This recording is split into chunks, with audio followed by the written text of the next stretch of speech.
dutangiriye hakuno ndetse barakwereka hari umusore wari ufite ururabyo bongera kutwereka ku rundi ruhande hari umusore wari muratambuka ubona yuko ari umuntu ashaka kureba ndetse ubona yuko yishimiye kuba yahura nawe ndetse yagendaga areba impande n'impande akavuga ati nindamuka nkubonye nzagukunda nk'uko koko nahoze ngukunda.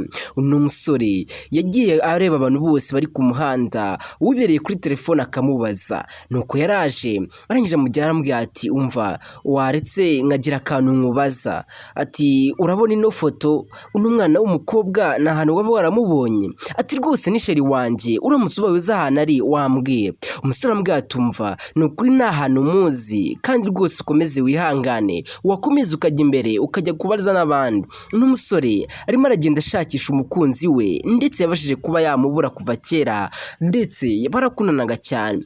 Barakwereka umusore yakomeje urugendo gusa arimo aribaza ahantu azashobora kuba yahurira n'umukunzi we baburanye kera cyane. Barakwereka yaraje avuga ati reka ngende mbashe kuba nabaza n'uyu mumotari ndabizi abamotari bagira ingendo nyinshi cyane ashobora kuba yaranamutwaye. Ambwira ati umva wambwiye uno mwana w'umukobwa ntabwo wigeze umubona ndetse barakwereka hakuno hari umukobwa wari urimo uratambuka ari kumwe n'umusore ubona ko bari kugenda baganira ubona yuko bishimye kandi cyane ndetse hongera kukwereka hakuno umusore hambwa yatumva ahangaha niho nzaza kugusohokana ndetse nkabasha kuba nakwereka buri kintu cyose uzaba wifuza kuba wabona. Umusore yaratambutse ubona yuko hari akantu gatangaje agiye kuba yagura. Mana nyagasani wa musore wari uri kubaza umukobwa yarakibutse yitegereje umukobwa abonye hakuno haravuga ati nuriya rwose mbonye reka ngende njye kumureba ndarota cyangwa ntabwo ndi kurota.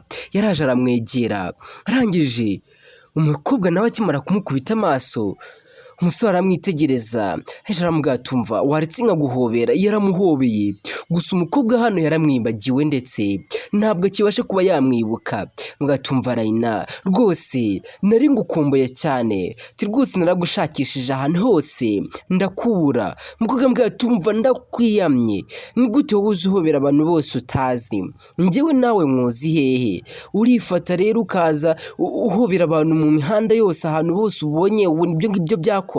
Barakwereka wa musore wari kumwe na wa mukobwa yarakibutse habona hari umusore uri kumwe na sheri wahita aramubwira tumva nagukubita igikofi kimwe nkahita nkurangiza. Umukobwa ambwira atumva sheri byihorere mureke rwose menya yataye umutwe uze dukomeze twigendere tumureke uyu nguyu dore yarasaze. Ndetse barakwereka hakuno umukobwa arambwira atumva reka dute twigendera sheri nkaho uyu nguyu we yataye umutwe tumwihorere dore nta nubwo ameze neza maze undebere. Umusore yaragize amahirwe abonye umukobwa ariko umukobwa yaramwibagiwe niba barabashije kuba bamuforomata ntabwo tubizi. Aka ni agasobanuye k'urukundo ugomba gukora subscribe kugira ngo tuzajye dukomeza tubone agasobanuye kenshi ndetse gakomeza kugenda kakunezeza. Barakwereka hakuno hari umusore wari wicaranye na wa mukobwa ndetse ni wa musore mu by'ukuri wagerageje ibintu byose kugira ngo atabare umukunzi we warabashije kuba yakugarizwa n'umukobwa ndetse barakwereka hakuno telefone yarasonye. Imaze gusona ambwira atumva sheri mbabarira rwose wihangane njye kwitaba ino telefone ndaje dukomeze ikiganiro. Barakwereka akimara gutambuka yabisikanye na wa musore. Umusore yanze kuva ku izima ambwira atumva ni wowe rwose twaburanye kuva kera ati Rayina. Umukobwa arahaguruka maze guhaguruka aravuga ati Mana nyagasani wa musore we urumva ugira ubwenge cyangwa nta bwenge ugira? Mbere nakwiyamiye mbere nakubwiriye yuko nagushaka imbere yanjye ntabwo wumvishe? Umusore yaraje amwereka udushokora bakundaga kurya kera ndetse ngo arebe ko yabasha kuba yakwibuka. Umukobwa yagize atya atangira kwibuka umunsi umwe umusore bari bishimye basohotse ndetse atangira kugenda anamufotora ahantu hose arimo aramuhereza akantu bita agashokora. Nibwo wa musore bari gukundana ubu ngubu yaje ahita amushimuta ndetse umukobwa arimo aragenda yibuka gake gake ndetse uko akomeza kugenda yibuka umutwe ukagenda umurya akavuga ati se koko ibi bintu niko bimeze koko. Umusore hano Disi yakomeje kugerageza ibishoboka byose, barakwereka umusore uri kuri telefone yarahindukiye abona sheri wari kumwe n'umukobwa ndetse ari kumwe n'umusore, uwo musore atazi neza yaje nk'iyagatera aza yirukanka ngo atabara, atamubwira ati sheri haragukubise, kumbe ni umutwe wari umuriye. Ndetse umusore yahise amusunika aramubwira ati ndakwiyamye ku mukunzi wanjye ndetse utazongera kuba wamwegera n'ikindi gihe, ndakwiyamye uzajya ureba sheri wanjye ubundi nurangiza wirebe, urabona ukuntu uba umbabarije umukunzi. Ndetse barakwereka umukobwa gusa hari ibintu bimwe muri bimwe yakomeje kugenda yibuka, ndetse ibyo yakomeje kugenda yibuka birimo ko uno musore mu by'ukuri ari umusore mu by'ukuri bakundanaga kuva kera. Ese ibi ngibi wowe bijya bikubaho? Kora subscribe kugira ngo kano gasobanuye tuzajye tukareba buri munsi, ndetse nikazajye kaducika kubera ko urukundo ni byose. Bongera kutwereka hakuno hari umusore wari uri hano, bigaragara ko hari ikintu yarabashije kuba yaza gutunganyiriza umuntu. Yaraje afata uburozi areba hirya no hino ahita ashyira mu mata, ndetse undebere wa musore ni umurozi ndetse ni umuntu mubi cyane. Barakwereka papa we yaraje, waje ambwira ati papa nari mbajije kuba nabisoza, nari ngiye kumuhereza ngo duhite tumwica, ariko humura biraza guhita bitungana. Barakwereka mbwira ati njyewe na ibintu byose mba nabipanze, ndetse ari mu cyumba ndahita muhereza ahita apfa. Undi arambwira tumva utanyicira umupango umenye neza ko tugomba guhita tumuhereza agahita apfa, ndetse agomba guhita arangira mu gihe gito cyane. Ndetse barakwereka umukobwa yarasohotse abona ibintu bari gukora, barimo barashaka kumuroga, yumva n'amagambo bari kuvuga ahita amenya imigambi y'aba bose. Yaraje yumva amagambo n'umusore ari kuvuga ahita akinga ku rugi gake, niwe bari bagiye kuba bahereza buriya burozi. Umusaza arambwira tumva mwana wanjye genda umuhereze, ndabizi arakwizera kuko umunakundana, araza guhita ngo duhite tumwica. Barakwereka hakuno umusore yarakinguye ndetse akingurana umujinya, yaragiye kuba yahereza uno mukobwa ngo bashe kuba yanywa, ndetse uno mukobwa azi guhita apfa. Barakwereka ukuntu umusore ari kuza asekana imbereka, ndetse ubona yuko yihariye rwose kuba yamuhitana. Icyo atazi nuko uno mukobwa yari yamaze kuba yavumbura imipangu yose iyo bari bafite. Ambwira tumva sheri akira ngo uhereza aka gashyushyu maze ubashe kuba wanywa, ndabizi biraza kuba byamera neza. Maze undebere ibaze umusore hari telefone yahise imuhamagara, ndetse ahita yihugiraho byihuse, ahita ajya kuri telefone. Gusa Imana itubabarire uno mwana w'umukobwa ataza kunywa no mata kuko araroze. Yabitekerejeho avuga ati Mana kubera iki wanyemereye ko nkurikira uno musore, umusore w'indyarya gutya, umusore utabasha kuba yakumva yuko ngiye nakundana. Yarebye ikirahure hakuno avuga ati ariko nta kawa nshobora kuba nakikorera. Arangije ahita yunama gake gake, ahita avuga ati ndebe ko nabasha kuba nahinduranya. Ahita atereka hasi cya kindi cyari kirimo uburozi, ahita aterura ikindi kirahure, bigaragara yuko mu by'ukuri umukobwa yamaze kuba yanywa ya mata, ndetse byaje kuba birangira. Barakwereka hakuno umukobwa yifashe nk'aho amaze kuba yanywa. Wa musore avuye kuri telefoni, umukobwa nawe ahita yinywesha kugira ngo agaragaze yuko amata yamaze. Undebere ukuntu Imana itabara. Umusore yanditse sheri amatura yamaze, nizere neza yuko waryohewe. Mu mutima arimo aravuga ati ndakwishe wowe gatsindwa we. Ese kubera iki uno musore arimo arashaka kuruga n'umwana w'umukobwa? Bakwereka umusore yarasohotse agenda avuga ati noneho papa ino diru dukoze iraza kuba yatumerera neza cyane. Umukobwa yaritegereje arangije aravuga ati umva Imana irakoze ahwi kabisa, kubera iki urimo urashaka kunyica? Kubera iki nagukoze iki? Barakwereka umukobwa yahise afata umwanzuro wo kuba yasohoka muri runo rugo byihuse. Aratangira afata igikapu agenda apangamo ibintu byose uko bikwiye kugira ngo abashe kuba yasohoka muri runo rugo. Ahubwo ukibaza ngo araza kuba yahasohoka bimukundire ko twabonye uno musore ari umuntu mubi cyane, ndetse ashobora kuba yamugira nabi. Barakwereka umukobwa yaraje avuga ati sasa reka ndebe imyenda yanjye yose nindangiza kuyireba kureba mite nyipakinga yose nzamuhengera mite ngenda. Agize atya yabonye telefone ye ahantu bari bayihishe, mu kumara kuyatsa ndetse telefone mu bwoko bwa Samsung, amaze kuyatsa yabonyemo agafoto ari kumwe n'umukunzi we bahoze bakundana, ndetse abitekereza neza murabona yuko ari wa musore. Yatangiye kwibuka, yibuka ibintu byose ukuntu byagenze. Wari umunsi umwe, ndetse uwo munsi umusore yaje afite impano ya shokora, ndetse ambwira ati mukunzi nakuzaniye agachocolate keza, ndetse ndabizi kuri buze kuba wagakunda. Maze undebere umukobwa yahise ndetse avuga ati mbere yuko mpa kano gashokora reka ngafata, ariko mfite byinshi ndibuze kuba nakwereka.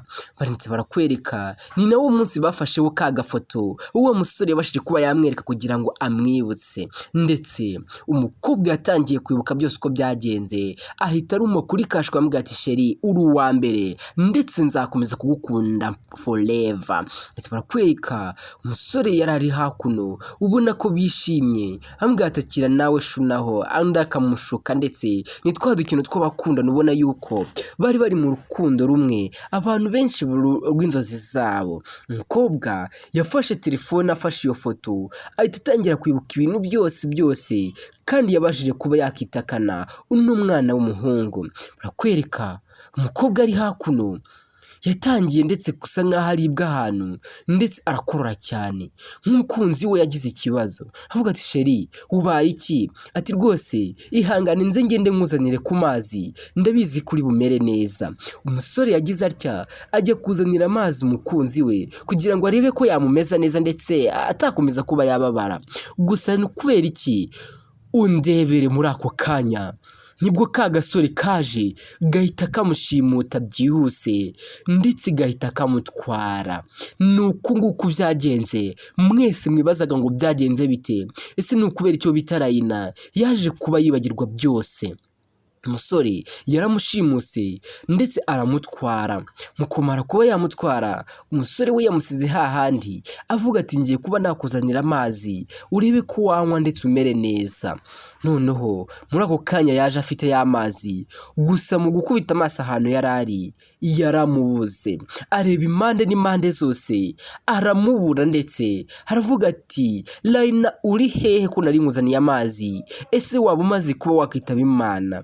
Ndetse umusore yitegereje amazi yaravuye kuzana, ndetse aravuga ati kubera iki wambeshye? Kubera iki wambeshye ngo urankunda ukaba uhimbye amayeri yo kuba mu by'ukuri wancika gutya? Nuko nguko ibintu byose byabashije kuba byagenda. Gusa uno mwana w'umukobwa arimo aragenda yibonera ukuri, ndetse yahise afata telefone ahamagara Piku. Uriya musore yitwa Piku, ndetse avuga ati ngo arebe ko yamuhamagara ibintu bikagenda neza, akamusobanurira ukuntu byose byagenze. Turakwereka telefone yaciyemo, ariko Piku yanga kuyifata, ndetse uko akomeza kugenda yigerageza, hakuno hari umusore yari yibereye hakuno, ndetse atarimo arita ku bintu byose, agahinda karamwishe. Piku hano yabonye umusore uza afite ururavyo, ndetse amwitegereje avuga ati buriya barana ngo baba bari mu bikundo n'ibiki byose. Umusore yaje amushati ambwira ati Piku, ati rwose wikomeza kugira agahinda, akira runo rurabo, hari igihe uzahura na Rayina maze mukabasha kuba mwakomeza gukundana. Ati rwose ukomeze wihangane, ndetse runo rurabyo ndabizi ko igihe kizagenda neza. Ambwira ati oya byihorere rwose, igendere, Rayina yaranyanze jyana ururabyo rwawe. Umusore hakuno yaraje kuba yambwira ati fata runo rurabo, umunsi uzabona Rayina uzarumuhereze, azabifata nk'ikimenyetso cy'uko mu by'ukuri wamukunze, ndetse wakomeje kuba umuhereza umwanya mu mutima wawe. Ndetse Rayina hakuno nawe yabuze amahoro, yaramuhamagaye yanze kwitaba, ahitamo kuba yafata telefone akandika message akamubwira ati basi ninjye nakwibutse ibyambayeho, mbabarire rwose please. Ndetse Piku ari hano yumvishe telefone isona, mu kumara kuba yayikuramo arebye abona n'uwo bita Rayina, amubwira ati please Piku ndagukunda cyane, kandi rwose umbabarire ku byabaye byose, nzakubwira uko byagenze. Piku yatangiye guseka, ndetse cyari cyo gihe kugira ngo abashe kuba yakurikira wa musore wari ufite rwa rurabo, kuba kubera ko yaramaze kuba yagira icyizere cy'uko azongera kubona ubwo bita Raina. Yaje aramubwira ati Denlo, ati rwose mereza urwo rurabyo, ati rwose maze kubona icyizere cy'uko Raina nzamubona. Aramubwira ati sibyo nakubwiraga, atakira rero utazabimbwa, ati rero ngambwira rero nangahe, ati ndarukwihereye nta mafaranga nshakura, bizi ko kubura kwa Raina byatugizeho ingaruka twese. Ndetse undi aramubwira ati umva akira amafaranga, undi aramubwira ati wapi, nakubwiye ngo nta mafaranga yawe nshaka, ariko ubwo uhisemo kuyama nta kibazo yamereze. Barakwereka Piku yabonye ururabo ndetse cyari cyo giye kugira ngo ajye ku rugamba rwo kuzongera guhura n'uwo bita Raina, bongere basubirane mu rukundo ndetse urukundo rwabo rukomeze nk'uko rwahoze. Raina yaravuze ati Piku uri uwanjye, kandi Imana yarakundemeye, ibyo bakora byose, ibyo bashaka kunkorera byose ndabizi ko uri iruhande rwanjye. Barakwereka Raina yari ari hakuno arimo aratembera mu muhanda ndetse yaramaze kuba yacika kiriya gisambo cyari cyamushimuse kigashaka no kuba cyamuhitana. Barakwereka Piku nawe yari afite rwa rurabyo ubona yuko wagira ngo babivuganyeho, ubundi baravuga ngo icyo imitima ishatse Imana igihuriza hagati. Ndetse barakwereka Piku yaje akimara kureba hakuno ahita areba avuga ati uriya si Piku cyangwa ndimo ndarota. Yahise areba arahindukira ahita abona neza wa musore wamushimuse noneho aje yigaragaje ameze nka mafiya. Nimba wakunze kano gasobanuye nizere kumeze neza. Ndetse barakwereka hakuno wa musore yahise aza ahita afata kuri Raina amubwira ati ntabwo ushobora kuba wancika. Undi yagize ngo ni Piku ngo amaze kuba yakwitegereza abona hari umusore umufatiye kuri Raina, harangije aravuga ati uriya ninde? Raina nawe ahindukiye abona Piku hariya ndetse yarazanye ururabyo rukomeye cyane, amubwira ati rwose ndagukunda, amubwira ati nshingukaho rwose wowe nta n'ahantu nkuzi, waranshimuse ushaka kuba wanyica. Ndetse Piku yabonye bikaze uno musore ashobora kuba yanamukubita, aza yirukanka kugira ngo arebe ko yatabara. Agiye kumukubita Piku yahise amufata ukuboko amubwira ati mvira ku mukunzi ndakwiyamye, ati cya gihe wabikoze njyewe ntari, ati ntabwo rwose wakigera na gato wongera kumukoraho. Yaramufasha aramukubita, amaze kumukubita amubwira ati mite nkubura ndetse utazongera kuba wakegera umukunzi wanjye ukundi. Piku yumvisha amagambo Raina arimo aramubwira amubwira ati umva, umunsi ujya kunzanira amazi umuntu ntazi yaraje ahita apfuka ku maso ahita ntwara ndetse nanjye nzi ahantu yanwaye. Mu kugerayo sinzi ibintu yamaye, yarameze nk'uwantwaye ubwenge, nahise nkwibagirwa sinzi uko byabaye. Umbabarire na cya gihe ntabwo nahise ngumenya kubera ko ntabwo nari nagakira. Uno munsi nibwo numvishe meze neza ndetse numva nabikubwira byose. Piku arambwira ati rwose njye nari nahangayitse, ati nzi neza yuko wambeshye, nzi neza yuko wambwiraga ko nkunda utabishyize ku mutima cyane. Barakwereka Raina na Piku ni gutyo babashije kuba bahuramo. Uwari wamushimuse byarangiye akoreye ubusa kubera ko Imana ikunda abantu mu by'ukuri. Piku yahise aca bugufi ambwira ati basi reka kano kanya nkuhereze n'ururabyo rw'urukundo, ndabizi ko wari ukumbuye amagambo meza nakubwiraga. Piku ndetse akimuhereza ururabo, Raina nawe yaranezerewe ambwira ati basi haguruka basi umpobere nibyo biri buze kuba byama amahoro. Barakwereka Piku yaje yegera Raina ambwira ati reka basi nguhobere, ndabizi njye nawe urukundo rwacu ntawe uzigera rwitambika. Aka ni agasobanuye k'urukundo ndetse utagomba kuba wacikwa. Kora subscribe kuri YouTube channel bita Hobe TV Show kugira ngo tuzajye tubanaho ndetse n'utundi dusobanuye